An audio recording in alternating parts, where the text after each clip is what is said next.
সংসার হলো একটি মায়াজাল, আর এই মায়াজাল ছেড়ে বেরোনোর সাধ্য আমাদের কারোরই নেই। তো সকালে ঘুম থেকে উঠে বাসি ছড়া দিয়ে ঠাকুর প্রণামটা সেরে বাইরে এলাম। আর আজকে দেখো মেঘের অবস্থাটা, মেঘ পুরো একদম ভার হয়ে আছে। তবে বৃষ্টি হয়েছিল গতকাল রাতে, এখন আর বৃষ্টি পড়ছে না, কিন্তু মেঘটা যেন গুমড়ে গুমড়ে আছে। আর এই দিকে দেখো গতকাল তো রাতে থালা বাসনগুলো ধুতে পারিনি, তো এখন সকালে ধুয়ে নিয়ে এসে যে যার জায়গা মতো গুছিয়ে রেখে দিলাম। তো আজকে আমার যাওয়ার কথা ছিল একটা জায়গাতে। আসলে আমাদের আজ গুরুদেবের অনেক বড় সভা হচ্ছে, সৎসঙ্গ।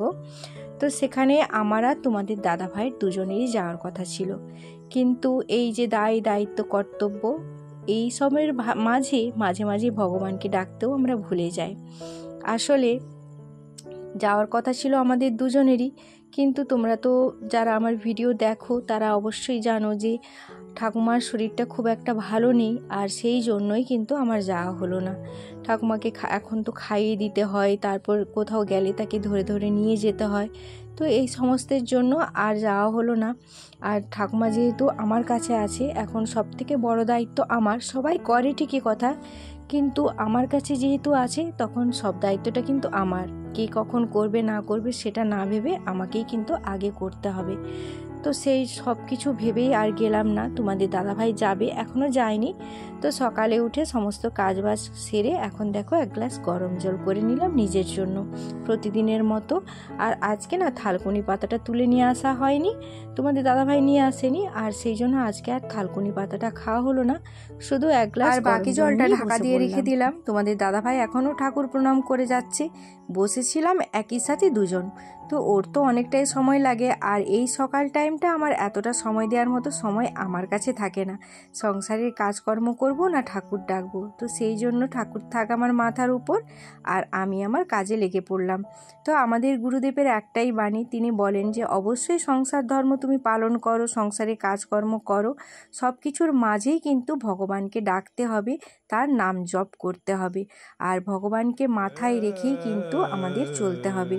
তো গুরু ব্রহ্মা গুরু বিষ্ণু গুরু দেব মহেশ্বর গুরুরেব পরম ব্রহ্ম তস্মৈ শ্রী গুরুবে নমঃ। আসলে গুরুর সেবা করা, গুরুকে ডাকা মানেই কিন্তু স্বয়ং ব্রহ্মা বিষ্ণু মহেশ্বরকে ডাকা। তো সেই জন্য গুরুদেব হলো আসল আমাদের প্রভু। তো তাকে মাথায় নিয়ে, তার কথা মাথায় নিয়ে আমাদেরকে চলতে হবে। আর এদিকে দেখো ঝাটপাট করে আবার একটু ছোলা নিয়ে বসে পড়লাম। তো এখন এই ছোলাগুলোকে খেয়ে নেব। তো ছোলা খেয়ে এখন চলে এলাম ছাদে, আর ছাদে এসে এখন বিছানাটাকে তুলে নেব। তো এখন আমরা এই খাটটাতেই ঘুমাচ্ছি, ছেলে তো বাড়িতে নেই, তো সেই জন্য এই খাটটা এখন আমাদের দখলে। আর ছেলে তো মাসি বাড়িতে খুব মস্তিতে আছে। প্রথমে তো যাবে না বলছিল, কিন্তু তারপর গেছে যে আর আসার নামটি ধরছে না। সে তো বাবু খুব মজায় আছে, তার মাসিমণি ফোন করে বলল, বা ছেলেও ফোন করে বলছে সে খুব আনন্দে আছে। আসলে ছেলে বড় হয়ে গেছে, এখন আর আগে যেমন ছোট ছিল মাসিমণিরা একটু ধরে বেঁধে রাখার মতো ব্যাপারটা, এখানে যাস না ওখানে যাস না এমনটা করতো।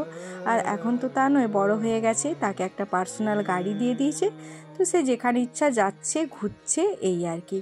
তো সেই জন্য তার আর আসার ইচ্ছাও নেই। আর বাড়িতে থাকলেই তো সবসময় আমার বকুনি খায়। ওর বাবা তেমন একটা কিছু বলে না, কিন্তু আমার সঙ্গে তো সবসময় আমাদের মধ্যে যেন একটা সেই সাপে নেউলের ব্যাপার থাকে। তো মা ছেলের মধ্যে কিন্তু সবসময় আমাদের এটা হতে থাকে। আর এইদিকে দেখো জানালাতে প্রচুর পরিমাণে ঝুল আর ধুলো হয়ে গেছিলো, তো সেগুলোকে ঝাড় দিয়ে পরিষ্কার করলাম, তার সাথে সাথে বিছানাটাকেও বেশ ভালো করে ঝেড়ে পরিষ্কার করে নিলাম। আসলে এই খাটটাতে না সব থেকে বেশি ধুলো হয়, বারান্দার মধ্যে আছে, তারপর ওই যে বাইরে থেকে ঝাড় দিলে বাইরের ধুলোবালিগুলো উড়ে এসেও এই বিছানার মধ্যে হয়ে যায়। সবসময় তো আর জানালাগুলো লাগানো থাকে না, আর সেই কারণেই কিন্তু এত ধুলো হয়ে যায়। তো সেই জন্য এই বিছানাটাতে আমি দুটো করে বেড কভার বিছিয়ে রাখি, যাতে করে নিচের যে লেপগুলো আছে সেগুলো যাতে ধুলো না হয়। তো এই যে বিছানাটাকে সুন্দর করে বেড কভারটাকে বিছিয়ে দিলাম, তার উপরে এই যে মাদুরটাকেও বিছিয়ে দিলাম। মাদুরটা বিছানো থাকলে বেড কভারটা অতটা বেশি নোংরা হয় না, তো সেই জন্য মাদুরটা বিছিয়ে দিলাম। তোমাদের দাদাভাই আবার মাদুরের উপর ঘুমাতে চায় না, তো ও যখন ঘুমায় রাতের বেলা তখন ওর উপরে একটা কাঁথা বিছিয়ে দিই, তো ওটাতেই ঘুমায়। আজ অনেকটা সময় পেরিয়ে গেল, এখনো পর্যন্ত তোমাদের সাথে শুভ সকালের শুভেচ্ছাটাই জানানো হলো না। নমস্কার বন্ধুরা, শুভ সকাল। কেমন আছো তোমরা সবাই? আশা করছি সবাই খুব ভালো আছো আর সুস্থ আছো। আমি এবং আমার পরিবারও বেশ ভালো আছি। আমি বনশ্রী, আমার এই ছোট্ট পরিবারে তোমাদের সবাইকে সাথে নিয়ে আজকের দিনটি শুরু করছি। আজ হলো রবিবার আর এখন ঘড়িতে সময় হয়েছে ওই সকাল 7টা মতো হবে। উঠেছি তো অনেকটা সকালেই, যেমন উঠি ভোর 5টা সেই সময়। কিন্তু তোমাদের সাথে আজকে আর ভোরের ছড়া দেওয়া এই সমস্ত কাজগুলো শেয়ার করিনি। আসলে কি বলো তো, পাটা আমার খুব ব্যথা আর আমি তো খড়িয়ে খড়িয়ে চলছি। আর তোমরা দেখলে, আমার এই খড়ানো দেখলে তোমরাও হাসবে। তো তাই আমারও একটু লজ্জা লজ্জা করছিল, তো তাই আর তোমাদের সাথে আজকে ছড়া দেওয়ার ভিডিওটা শেয়ার করিনি। একার সংসার, তাই অসুস্থ শরীর নিয়েই সংসারের সমস্ত কাজকর্ম গুছিয়ে করলাম। তো কি বলো তো, মা আছে কিন্তু মায়েরও তো অনেক কাজ আছে, যেহেতু ওই গরুগুলো আছে আর গরুগুলোর সেবা যত্ন করতে অনেকটাই সময় চলে যায় মায়ের। তো তার জন্য মাকে আর কিছু বলি না। তো যতটুকু পারি নিজেই এই খড়িয়ে খড়িয়ে করছি, এই আর কি। আর এখন দেখো স্নান ধান সেরে চলে এলাম, ওইদিকে অনেকগুলো কাজ করলাম, ঠাকুমাকে খাওয়ালাম, তারপর তোমাদের দাদাভাই বেরিয়ে গেল, ওকেও খেতে দিলাম। তো সমস্ত বাসন কোসন ধুয়ে আর কয়েকটা কাছাকাছি ছিল সেগুলো সব সেরে এখন স্নান ধান সেরে চলে এসেছি ছাদে। আর এসে এখন চুলটাকে ভালো করে আঁচড়ে একটু গুঁড়িয়ে নিলাম। তো এখন আর বিনুনি করব না, এমনি খোপা করে নিলাম। তো রাতের বেলায় আমি বিনুনি করে ঘুমাই আর সারাদিন কিন্তু চুলটাকে এইভাবে খোপা করেই গুঁড়িয়ে রাখি।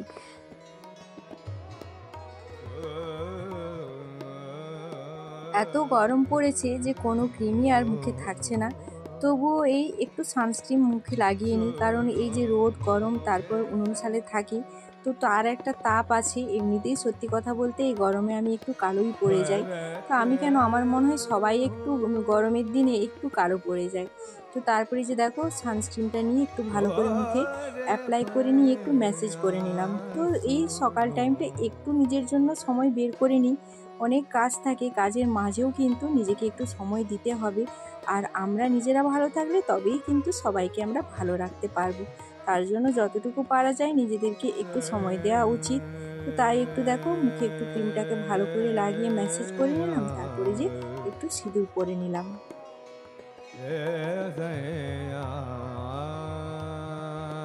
আর এখন এই যে অফ ক্যামেরাতে পুজোটাও সেরে নিয়েছি। তো এই যে দেখো ফুল দিয়ে ঠাকুরের ফটোগুলোকে সুন্দর করে সাজিয়ে নিয়েছি।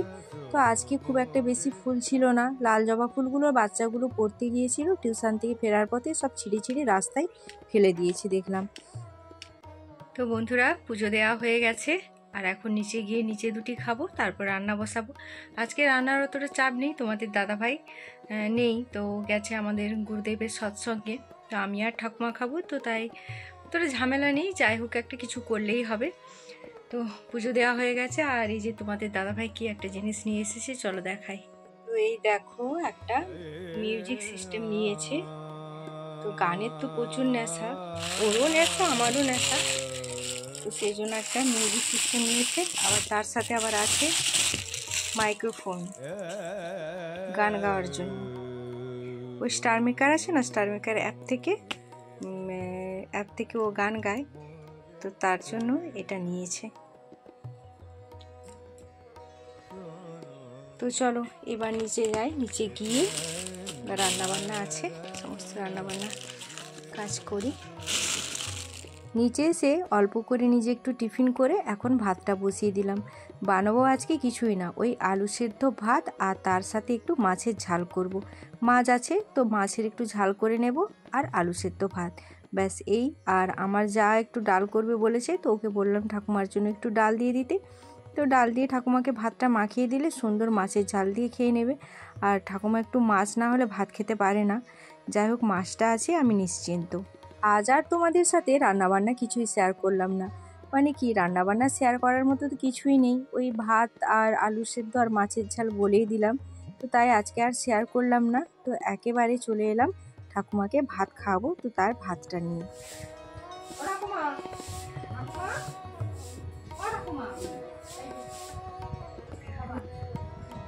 ঠাকুমাকে খাওয়ার কথা বললেই তার রাগ, খাওয়ার দেখলেই তার বিরক্তি, এখন আর কিছুই খেতে চায় না। তো জোর করে করে খাওয়াতে হয়। আর সব ভাত সবজিকে মানে ডাল সবজি টবজি দিয়ে মাখিয়ে দিলে ভালো, নাহলে কি করে বলো তো, শুধু ওই সবজিটা খেয়ে নেবে আর ভাত যেমনের তেমন পড়ে থাকবে। মাছ সবজি এগুলো সব খেয়ে নেবে আর শুধুমাত্র ভাতটা ফেলে রেখে দেবে। তো সেই জন্য আমি কি করি, সমস্ত সবজি দিয়ে ভাতটাকে মাখিয়ে তারপর মাছটাকে আলাদা করে কাটা বেছে রেখে দিই। তবে আজকে কোনো তো সবজি ছিল না, তো শুধু আলু আর ডালটাকে ভালো করে ভাতের সাথে মাখিয়ে দিয়েছিলাম আর মাছটাকে ছাড়িয়ে দিয়েছিলাম। আর আজকে ঠাকুমা নিজের হাতেই খেয়েছে, আজকে কিন্তু শরীরটা অনেকটাই ভালো আছে।